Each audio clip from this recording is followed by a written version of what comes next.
Domutewera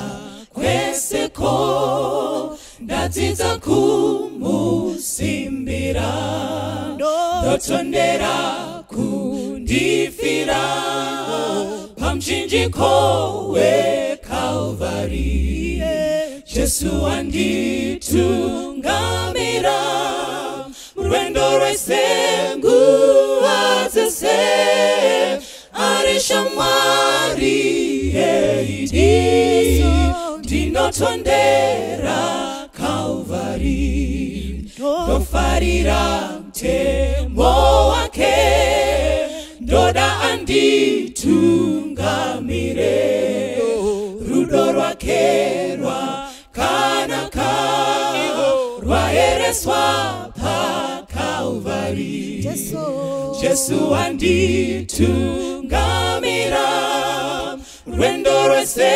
nguva dzese ari shamwari ndinotondera Kalvari ndinofamba ndisingatyi ndofara naKristu pedyo ndosimbira ndichaona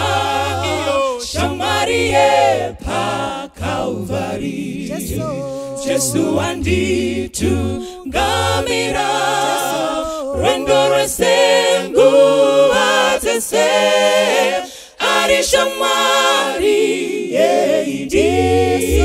ndinotondera Kalvari